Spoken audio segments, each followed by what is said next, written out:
Esiet sveicināti Grīndeks podkāstā Veselības detektīvs kārtējā epizodē. Mans vārds ir Elīna, un šodien pēc neilgāka laiciņa beidzot uzklausīsim arī kādu pieredzes stāstu. Ja jūs kārtīgi izlasījāt šī raidījuma nosaukumu, tad jūs jau visticamāk zinat, ka tas būs par un ap pirmā tipa cukura diabētu. Šodien ciemos pie manis ir ieradies students un arī sabiedrības veselības speciālists Mārtiņš Zvackis. Sveiks, Mārtiņ! Sveiki, Elīna! Sākšu, protams, ar lielu paldies tev, ka piekriti padalīties ar šo te savu pieredzes stāstu. Nedaudz pirms tam arī atgādināšu to, ka Grīndeks podkāsta Veselības detektīvs 5. epizodē mēs sarunājāmies ar Landu Jaunzemu par vispārīgi par šo te cukura diabētu. Viņas bērniem, vai vienam bērnam, tagad no galvas, diemžēl vairs neatcerēšos, tika šis te konstatēts paaugstinātais cukura daudzums asinīs, un tad viņa tur ļoti aktīvi darbojās.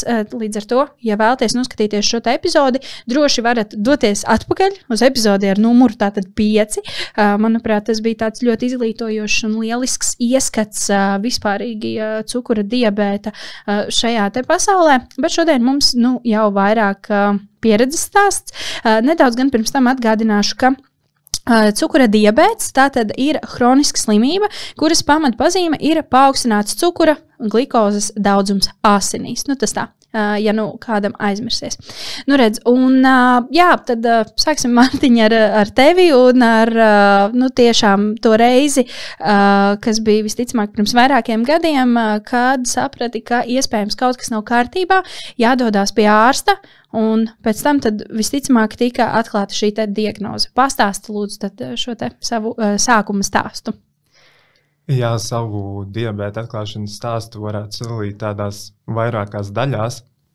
Pirmā daļa bija novērotie cukura diabēta simptomi. Sākotnēji bija izteiktas slāpes, un tā, kad bija sausa mute, un visu laiku gribējās padzerties.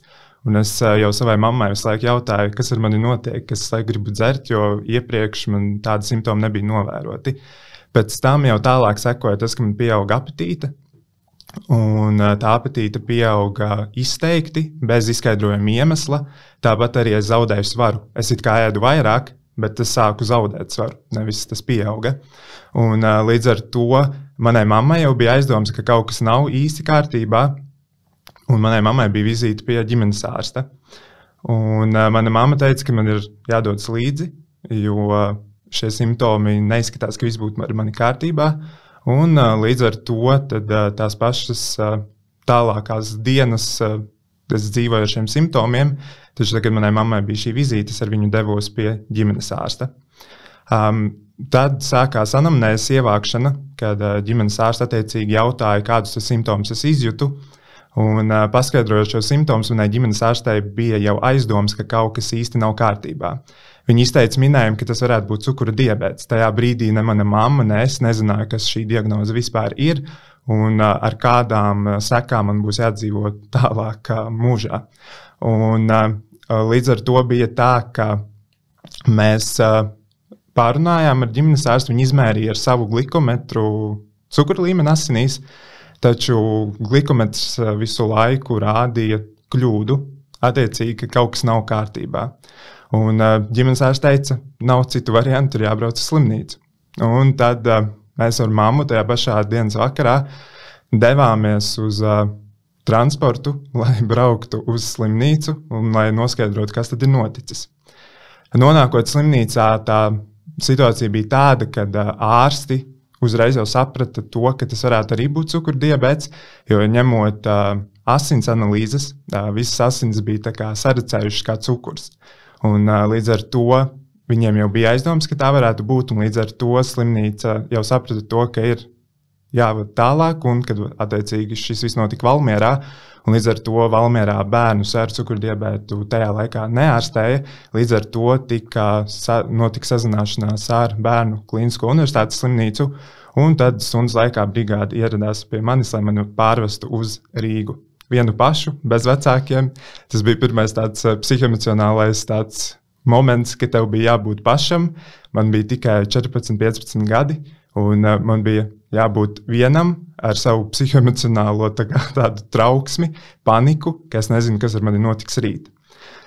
Nonākot Rīgā, tad jau sākās intensīvā terapija, kad attiecīgi es biju intensīvās terapijas nodaļā, kur tad arī attiecīgi man noteica dažādus rādītājus, kā arī bija dažādi izmeklējumi, kā rezultātā patiešām apstiprinājās, ka man ir diagnoze 1. tipa cukura diabēts, un tad sākās mans dzīves posms ar cukura diabētu. Un kas bija tās pirmie soļi, pirmās lietas, kuras tu darīji uzreiz pēc tam, kad tātad tev tika atklāta šī diagnoze?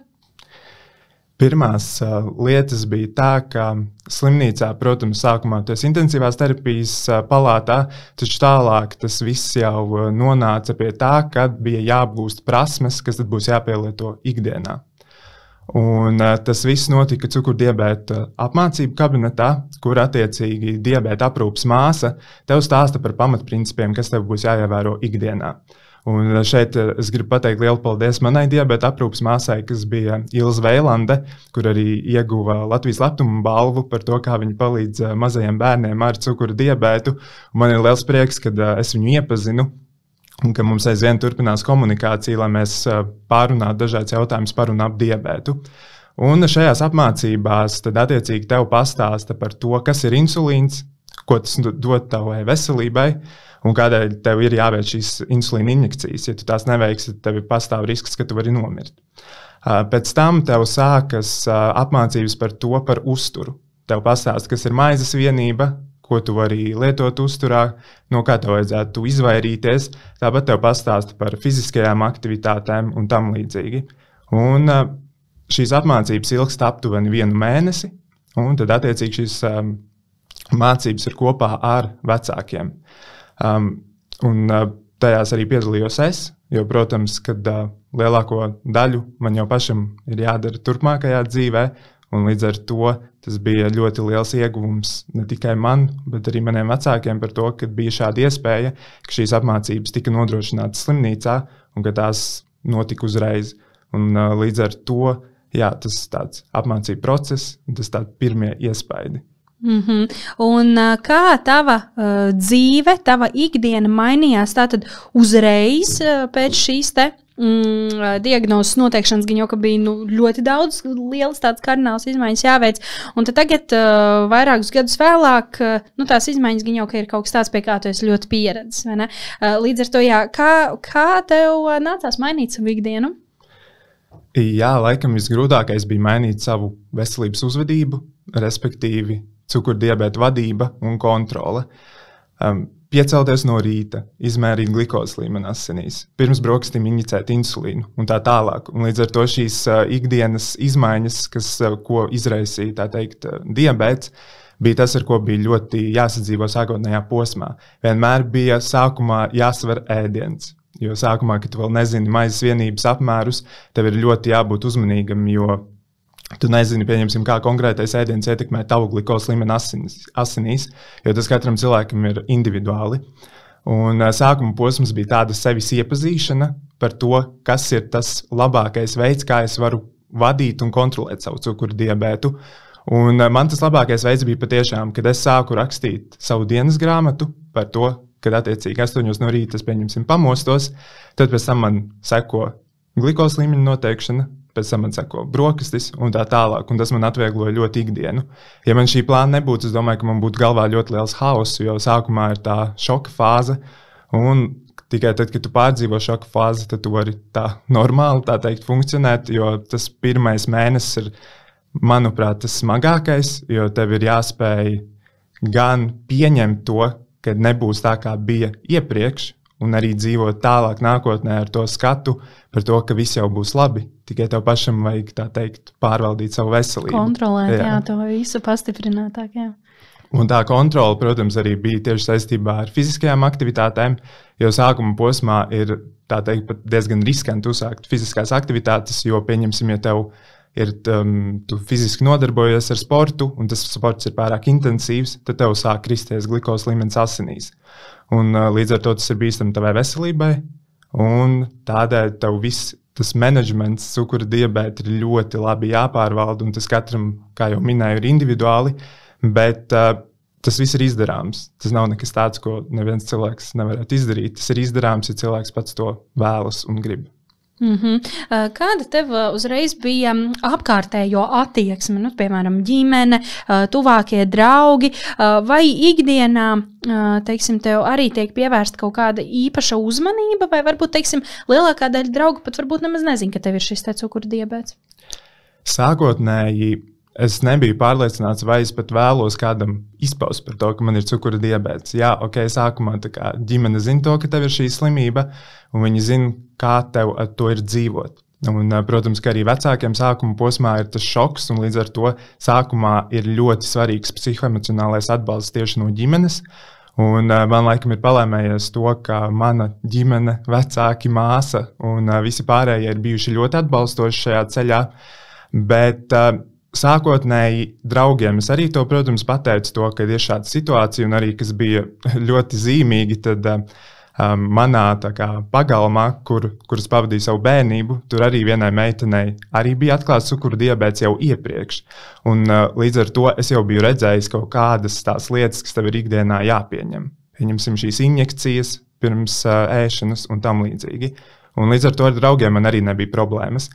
Pēc tam jau mēs ar vecākiem devāmies uz izglītības iestādi, kur tad arī pārunājām šīs lietas ar visiem skolotājiem, ar visu skolas personālu, gan ar māsu un tā tālāk. Un līdz ar to no skolotājiem bija ļoti atbalstoša attieksme.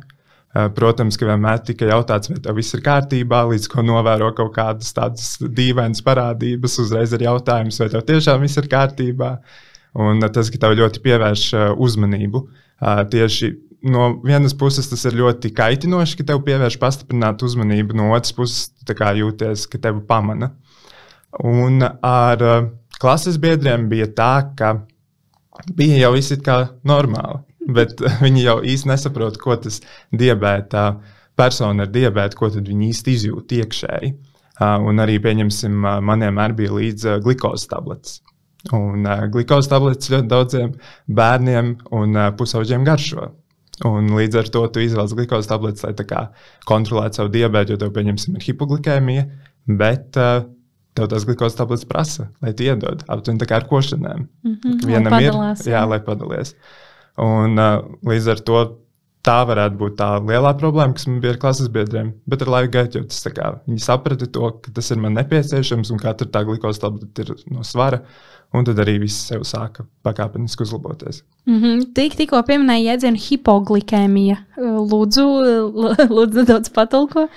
Jā, tad hipoglikēmija ir zems glukozes cukura līmenis asinīs, un tas notiek dažādu iemeslu dēļ. Tā var būt pārāk intensīva fiziskā slodze.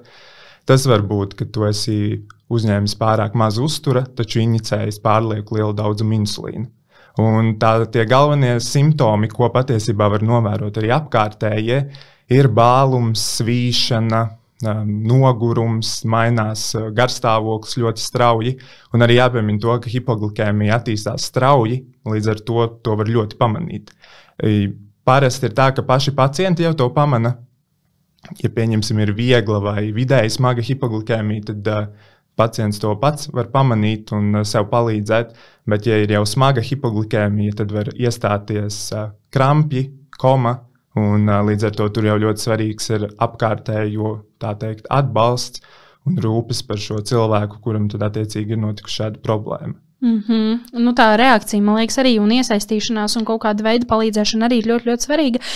Bet varbūt papildus šim, kā vēl mēs varam rīkoties, ja kādam, kurš atrodas man blakus, ja, ļoti īstenībā arī svarīgs jautājums atšķirībā no tā, vai tas cilvēks, kurš man atrodas blakus, vai tas notiek ārā sabiedrībā ar nepazīstamiem cilvēkiem vai ar pazīstamajiem. Ja paliek slikti, attiecīgi šī cukura diabēta dēļ, kas ir tās pirmās lietas, kuras mēs varētu darīt, palīdzēt? Jā, tad uzreiz jau būtu noteikti jāsaprot to, vai cilvēkam ir hipoglikēmija, attiecīgi jau zemais cukura līmenis asinīs, vai arī ir hiperglikēmija, kas nozīmē augstu cukura līmeni asinīs. Jā.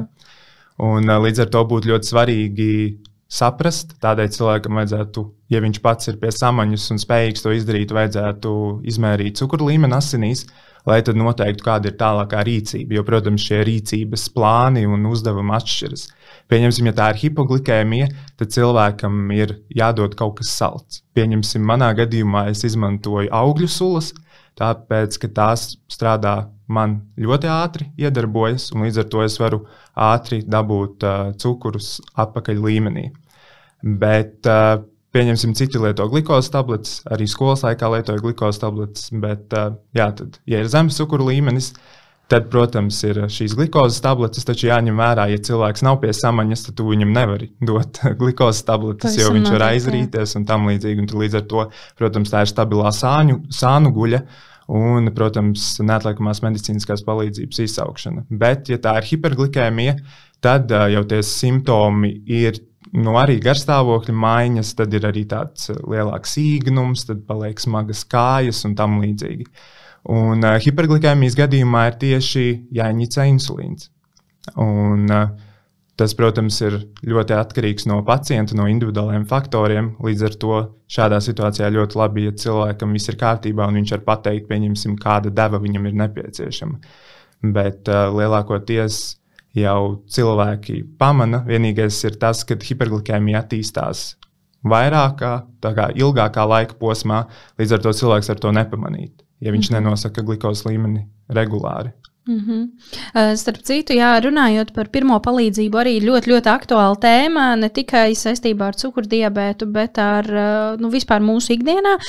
Jā, par pirmo palīdzību mēs runāsim vēl nedaudz vēlāk, epizode jau ir ieplānota, bet to tad mēs apskatīsim kādā citā epizodē. Kā tu jau minēji, šīs te glukozes tabletes uzreiz cilvēki blakus skolā, it īpaši jau mazāki būdami, prasa padalīties. Ir dzirdēti arī teiksim, tādi stereotipi, kā tātad šie te cilvēki, kas slimo ar šo te cukura diabētu, narkomānija, ka kaut kas ir jāšļircē, vai patstāvīgi visu laiku kaut kas jāēd, vai, tiem, kuriem ir cukura diabēts, viņiem ir tikai un vienīgi aptuveni saldumu jāēd, jā. Ar kādiem konkrētiem stereotipiem tu esi saskāries, un tad attiecīgi taisnība, nav taisnība, daļai taisnība, kā kuram taisnība? Jā, tad pirmais tāds tipiskais stereotips ir tas, ka pirmā tipa cukura diabētu izraisa saldumēšana, par to, ka attiecīgi cilvēks bērnībā ir ēdis pārāk daudz saldumus. Tad šis ir mīts, tad tā nav patiesība. Tam nav nozīmes ar to, ka bērnībā ir ēsts pārāk daudz cukura, jo pirmā tipa cukura diabēts ir autoimūna slimība, kas attiecīgi nozīmē, ka ir notikusi kļūda organismā, un līdz ar to organisms vairs nespēja ražot insulīnu. Otrs mīts ir, kā jau tu minēji par narkomāniem, šī situācija ir vairāk novērojama. Pieņemsim, ja tu dodies ēst ārpus mājas, un tev, pieņemsim, jāveic injekcija. Un tad var redzēt to, ka citreiz viss ir kārtībā, bet ir situācijas, ka, pieņemsim, cilvēki tam pievērš pastiprinātu uzmanību. Aptuveni kāds narkomāns šeit šļirci izvelk ārā un sāk injicēt. Bet, protams, ka jau tās insulīna pildspalvas ir tādā izskatā, ka ir ļoti grūti pateikt, ka tā ir šļirce un ka tu injicē. Līdz ar to tas, protams, pakāpeniski uzlabojas, un, protams, arī jaunās tehnoloģijas ļoti nāk diabēta aprūpē, un arī Latvijā jau ir pieejami glukozes sensori. Līdz ar to, ja cilvēkam ir glukozes sensors un insulīna sūknis, lielākoties apkārtējie pat nepamanīs, ka viņam ir cukura diabēts. Ja viņš, protams, injicē ar šļircēm, tad tas ir pamanāmāk. Un atceroties to, kā tu tātad šīs te epizodes ieraksts sākumā minēji, ka tev ir fantastiska ģimene, tuvākie draugi, kuri tevi atbalstīja, īpaši psihoemocionāli, tas atbalsts ļoti, ļoti svarīgs šī pašā sākumā, īpaši, ka tev konstatē šo te diagnozi. Kādas ir vēl citas metodes vai citas darbības, kuras mēs varam tātad darīt, īstenot, lai palīdzētu kādam sev apkārtējiem, kuram ir arī nesen konstatēts šis te cukura diabēts? Jā, tad sākotnēji noteikti, kā jau minēju, ir psihoemocionālais atbalsts par to, ka tu tā kā attiecīgi ar viņu runā un stāsta par to, ka viss jau būs kārtībā. Un visgrūtākais, manuprāt, ir to, ka apkārtējie cilvēki jau īsti nesaprot, kā tas cilvēks jūtas, un līdz ar to, manuprāt, emocionālais aspekts šeit ir tas svarīgākais. Bet tāds otrais ir, manuprāt, ļoti svarīgi ir to, ka cilvēki apkārtējie iesaistās cukurdiabēta kontrolē un vadībā. Piemēram, situācija. Tu esi ārā, un tev, pieņemsim, draugs, draudzene pajautā, tu izmērīji savu cukuru līmeni? Tev viss kārtībā? Viņi tā kā vienkārši novēro tos tipiskākos simptomus, tāpēc ļoti labi patiesībā, ja arī apkārtējie cilvēki paši izglītojas un zina par to, kāda tad ir cukurdiabēta, pieņemsim, simptomi tajās situācijās, kad, pieņemsim, tev ir hipoglikēmija vai hiperglikēmija. Un līdz ar to tas ir svarīgi arī, kā apkārtēji izglītojas, un kad jautā tev arī dažādas jautājumus. Bet jā, tas pirmais, vissvarīgākais ir par to, ka viņi jautā, vai viss ir kārtībā, jo patiešām var būt tā, ka apkārtējie pamana, bet cilvēks pats to nepamana. Pieņemsim, viņš iet, viņam sākas hipoglikēmijas simptomi, viņam šķiet, ka viss ir kārtībā, bet apkārtējie redz to, ka viņam ir palicis slikti, un līdz ar to viņš var reaģēt laikus. Tāpat arī, manuprāt, būtiski ir ļoti tas, lai cilvēki nesāk nosodīt par to, ka, pieņemsim, tu tagad nevari saldumus vairs ēst. Tas arī ir viens, starp citu, no mītiem par to, ka tev tā kā ir cukura diabēts un tev ir pilnīgi jāmaina savu uzturu paradumi. Tā, protams, ir, ka tev ir jāmaina savu uzturu paradumi, bet tas nenozīmē, ka tu vairs saldumus nevar ēst. Tas ir arī ļoti atkarībā no tā, kāda bija tava uzturu paradumi, man liekas, pirms tam. Jā, jo, ja tur tiešām bija tikai saldumi, jā, nu tad jā. Jā, bet tas ir ļoti svarīgi par to, ka cilvēki pievērš tam uzmanību. Un vēl ir labāk, tad, kad tev ir, pieņemsim, satikšanās ar draugiem, un viņi ir padomājuši par tevi. Un, pieņemsim, viņi tev ir maizes vienību tādās uzkodiņas sagatavojuši, un ka tev ir tāds foršs atbalsts, ka tu to vari saņemt un iegūt.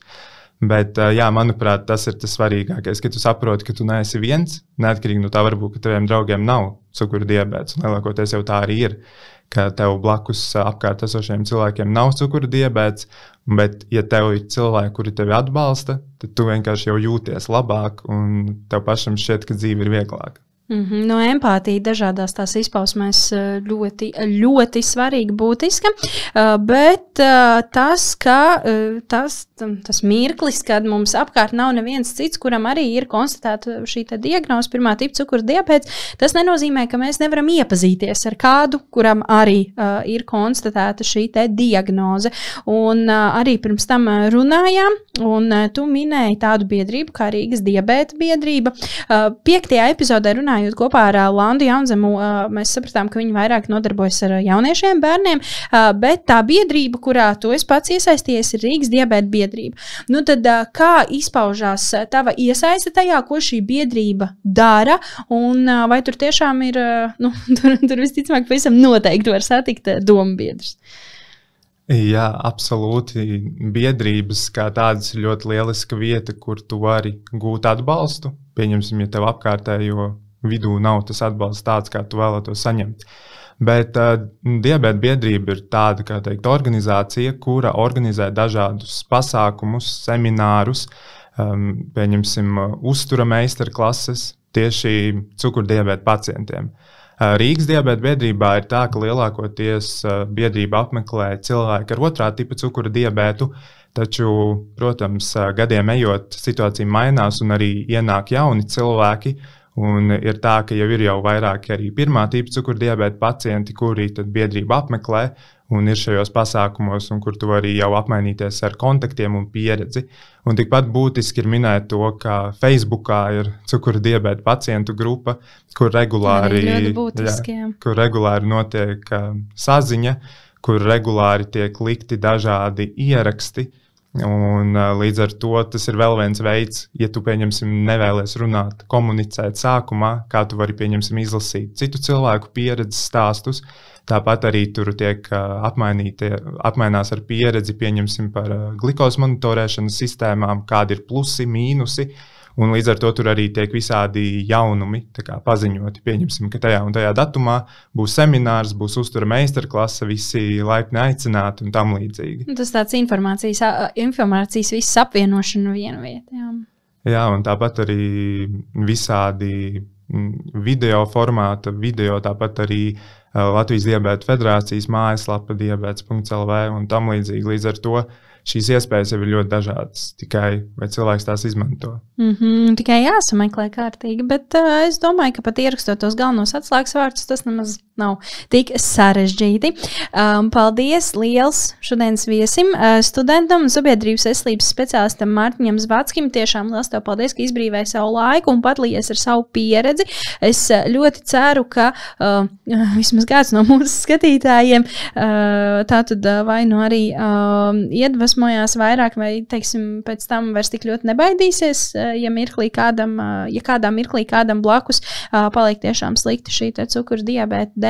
Un ļoti svarīgi arī tiešām par šo te slimību runāt un informēt sabiedrību un pašam izglītoties, īpaši, ja kādam ģimenes loceklim vai tuvam draugam ir konstatēts pirmā tīpa cukura diabēts. Paldies liels tev, Mārtiņ, un atgādināšu tad jums, dargie klausītāji, ka, ja jums ir kādi jautājumi, ieteikumi, iespējams podkāsta epizožu citām tēmām, droši tos varat rakstīt uz podcasts@grindex.lv. Pie reizes arī droši drīkstat abonēt mūsu kanālu šeit pat YouTube vai Spotifyā, kā arī piesakot Grindex Facebook, Instagram un TikTok platformās, lai vienmēr būtu informēti par aktuālākajām aktualitātēm.